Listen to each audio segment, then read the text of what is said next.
over people. Mm-hmm. I mean, mm-hmm. and that's across the board. That's whether we're talking Yeah. about social media, we're talking about technology. I mean, we can talk about the food industry. We can talk about All the of it. pharmaceutical industry, like all of it. It all comes down to that same thing. And I get really pissed off when I go down that road because it makes me sick.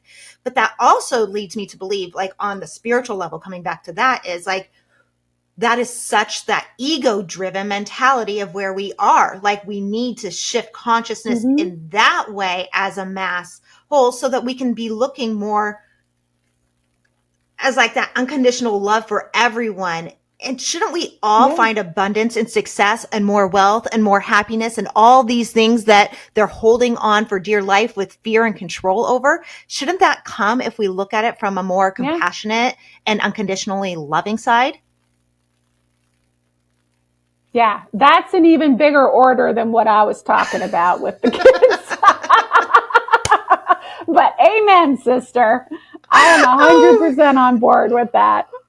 And what I always come back to with the state of the world, and I see all this craziness and all this misinformation and all this division and all this anger and hatred and violence and depression and suicide and death and fentanyl poisoning and all of it, it can take you down, right? If you start thinking like, what are we going to, so I just always come back to love. I'm like, all I can do now, here's the cool thing. And this is something else that the data that David Hawkins discovered, they did all these really complex calculations, but basically one person holding the energetic frequency of love and open-heartedness actually raises and positively entrains 750,000 people who are in a place of despair, guilt, shame, anger,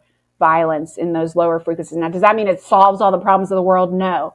But it means if you can just keep coming back to love, keep coming back to peace, keep coming back, and really the core of that is faith, right? Like just really softening and surrendering. I can't control all of this. All I can do is live from and hold the energy of peace and love. You will have a huge impact on the world around you. And if more of us were doing that, and they've done studies, I mean, they've had communities where they've done this in the worst part of town, where people have come together and meditated and moved into what is essentially home frequency, although they don't call it that.